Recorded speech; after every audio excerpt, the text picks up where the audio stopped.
Farm house book చేసుకుని friends తో enjoy చేయాలనుకుంటున్నారా? అయితే వెంటనే డోసే యాప్ ని డౌన్లోడ్ చేసుకుని బుక్ చేసుకోండి.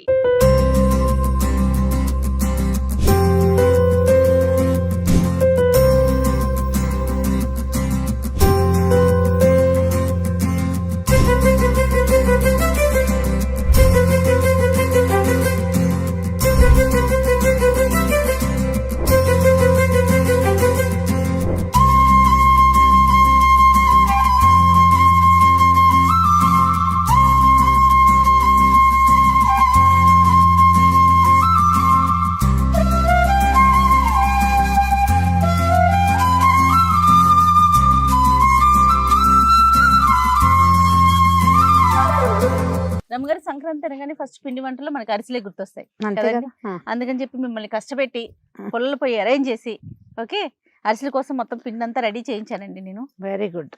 అరిసెలు నేత అరిసెలు అయితే ఎంత బాగుంటాయి రమ్మగారు. చాలా బాగుంటాయి కానీ మొత్తం నెయ్యి కాకుండా కొంచెం ఎక్కువ భాగం నెయ్యి కొంచెం నూనె వేస్తే ఇంకా బాగుంటాయి. చాలా బాగుంటాయి.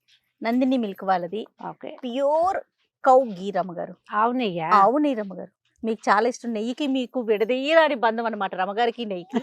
సో మీకోసం అని చెప్పి నేను నెయ్యి తీసుకొచ్చాను. అలాగే నేత అరిసెలు చేయబోతున్నాం మనము.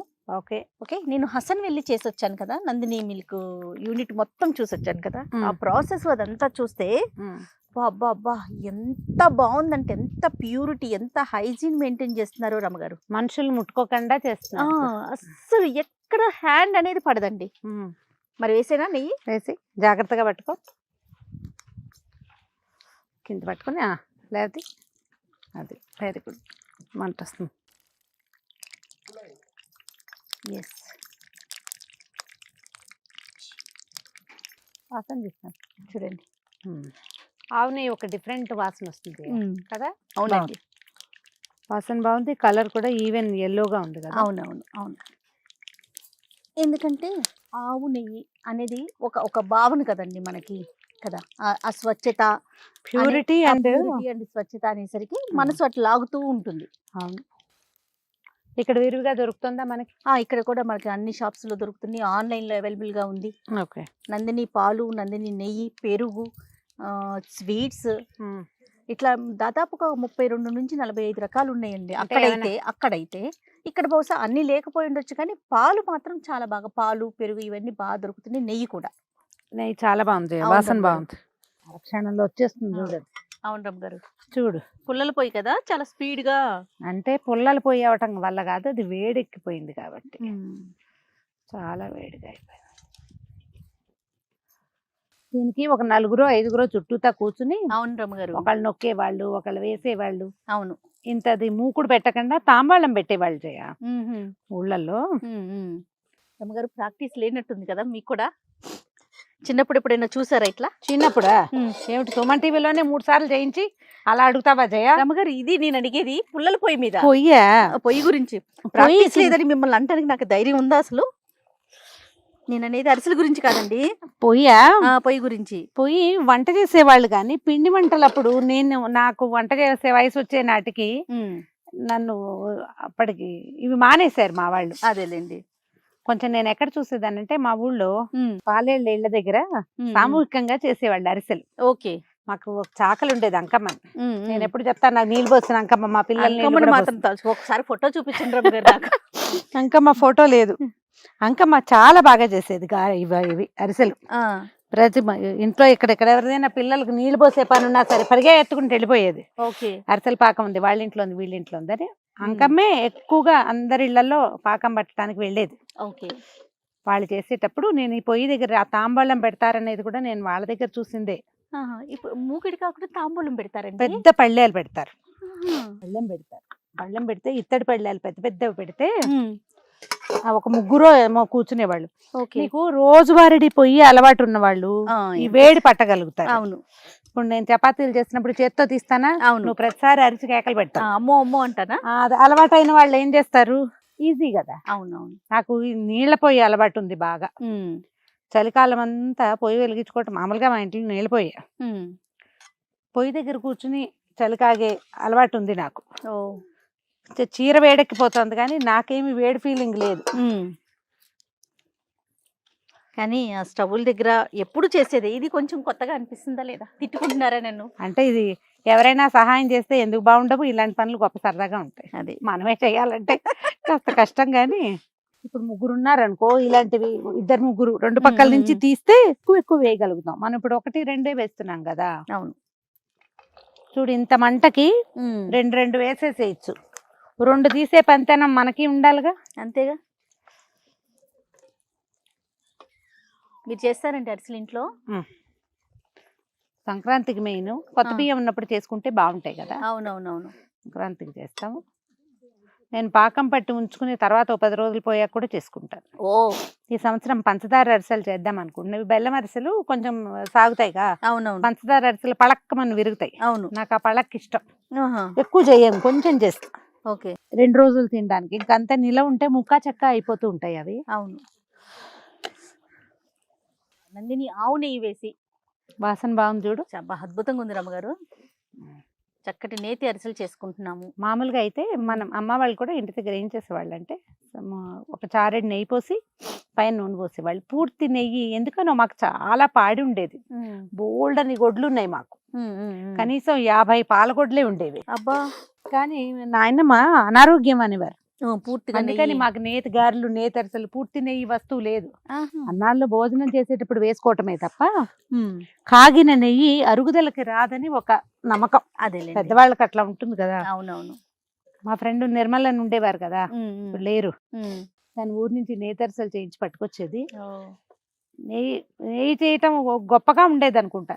నేనేమనుకుంటానంటే, నెయ్యి మనకి కొత్త కాదు, కాకపోతే అది హెల్దీయా కాదా, సూట్ అవ్వాలిగా. సూట్ అవ్వాలి. పెద్దవాళ్ళకి కొన్ని భావాలు ఉంటాయి. అవును. మేము వాటి గౌరవార్థం అసలు మా అమ్మ కాస్త నెయ్యి కూడా మా నాయనమ్మ కంటపడకుండా పోసేది. కొంత పేరు నెయ్యి డబ్బాలోంచి తీసి అందులో వేసేవారు. జబ్బు చేస్తుంది, పిల్లలు 1కి 4 తింటే అని అలా భావాలు ఉండేవి. కొంచెం పచ్చాలు ఎక్కువ. పొయ్యి ముందు కూర్చున్నారు, మీకు ఎట్లా అనిపిస్తుంది? కానీ నాకు మాత్రం భలే సరదాగా ఉంది రావు గారు. అంటే నేను చెప్పా కదా, ఇవన్నీ ఎవరైనా ఏర్పాటు చేస్తే మనకు సరదాగానే ఉంటుంది. మీరు తీసేస్తున్నారు జస్ట్ ఒకటే కదా. నేను అంటే నాకు ఒకరు నొక్కిస్తున్నారు, నేను వేయటమేగా. పాపం అమ్మ కూర్చున్నారు మనతో పాటు. మనం ఈ పొయ్యిని హ్యాండిల్ చేయలేమని. అమ్మగారు అరిసెలు ఇంకేం చేస్తామండి? అరిసెలు అయితే నాకు తెలుసు బాగా. తెలంగాణలో సకినాలు చేస్తారు. మనమేమో చక్రాలు, జంతికలు, చెక్కలు, చేగోడీలు. అవునండి. ఒక 2-3 కలిసి చక్కగా మరి ఇలా పొయ్యి అంటే పెట్టుకోలేకపోతాం, కానీ చిన్న స్టవ్లు వస్తాయి కదా రమ్మగారు, సింగిల్ స్టవ్లు. అవి అయితే కూర్చొని చేసుకోవచ్చు కదా. అవును, చక్కగా నేల మీద పెట్టుకోవటం, హాయిగా చేసుకోవచ్చు. రమ్మగారు అరిసెలు ఇష్టమా, మీకు కొబ్బరి బూరెలు ఇష్టమా? అసలు కొబ్బరి బూరెలు పెద్ద నచ్చవు చేయ నాకు. అవునా? తూచి రమ్మగారు, నాకు ఎంత ఇష్టమో కొబ్బరి బూరెలు అరిసెల కన్నా. నాకు అరిసె ఇష్టం. కొబ్బరి బూర అంటే కొంచెం మెత్తగా అట్లా అనిపిస్తుంది, అదొక ఫీల్. అంటే కొబ్బరి బూరలో ఒక ఖాళీ వస్తుంది చూడు, హాలో, అదేమిటో ఎక్కదు చేయాలి. అట్లా రాదు రమ్మగారు, అట్లా రాదండి. ఏమో మరి, ఇట్లా బొంగలాగా వస్తుంది కదా అది. ఆ బొంగలో లోపల గ్యాప్ వస్తుంది. ఏమో మరి అమ్మ చేస్తారు కదా, అస్సలు రాదండి. మా ఇంట్లో మా కొబ్బరి బూరెలు పెద్దగా తెలీదు. మా విద్యకయ్య మున్సిపల్ స్కూల్లో జాయిన్ అయ్యాక అక్కడ ఫ్రెండ్స్ క్రిస్మస్ కి చేస్తారు జయ మా వైపు.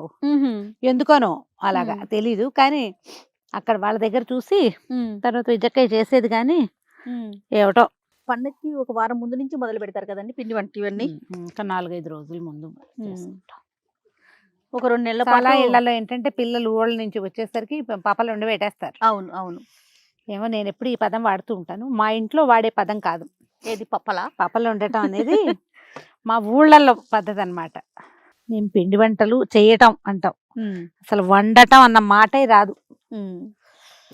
పిండి వంట చేయటం రమ్మగారు 2 వైపులా తిప్పి పడుతున్నా, ఒకవైపు ఒకవైపు కొంచెం అది పళ్ళని గోడుగా పెడితే ఇందులో ఒక కారు నూనె ఒక పక్కకు వచ్చేస్తుంది, మళ్ళీ ఎత్తి ఇందులో వేసేసుకోవచ్చు. నువ్వు హసనెళ్ళేవి 3 రోజులు ఉన్నావు కదా. అవును రమ్మగారు. నందిని వాళ్ళు 3-4 నెలల నుంచి నేను హసనెళ్తాను చెప్తూనే ఉన్నావు. మొత్తానికి డిసెంబర్ లో వెళ్ళినట్టున్నావు. అవును రమ్మగారు. ఎలా ఉంది జయ ఫ్యాక్టరీ చూస్తే ఎక్స్పీరియన్స్? నేను ఇక్కడ చాలా అంటే నార్మల్ గా ఊహించుకున్నాను, నేను ఎప్పుడు చూడలేదు రమ్మగారు. మా ఆయన ఎప్పుడు చెప్తాను, నేను పాల ఫ్యాక్టరీ చూసాను, విజయవాడలో పాల ఫ్యాక్టరీ చూసానని.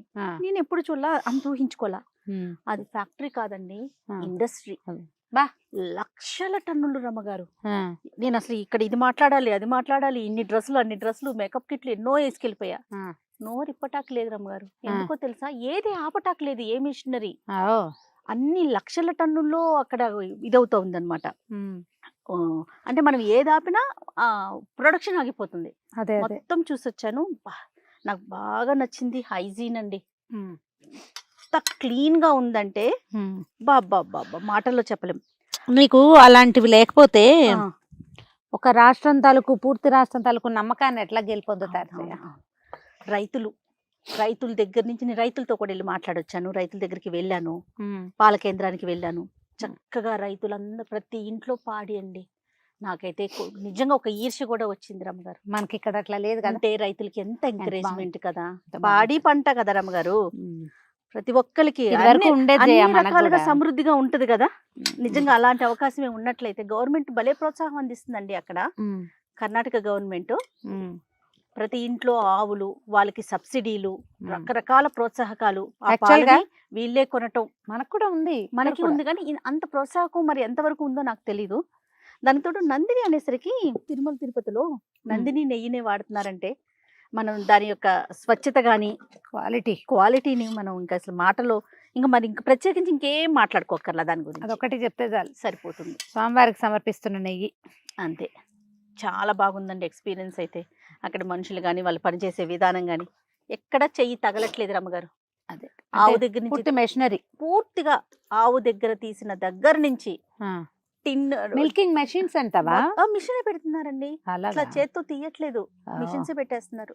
ఫైనల్లీ సక్సెస్ఫుల్ గా నందిని నెయ్యితో సంక్రాంతి అరిసెలు మనం కంప్లీట్ చేసేసుకున్నాం. ప్రేక్షకులకి ఏమైనా చెప్తారా ఒక్కసారి? చక్కగా అరిసెలు ఉంచుకోండి హెల్దీగా.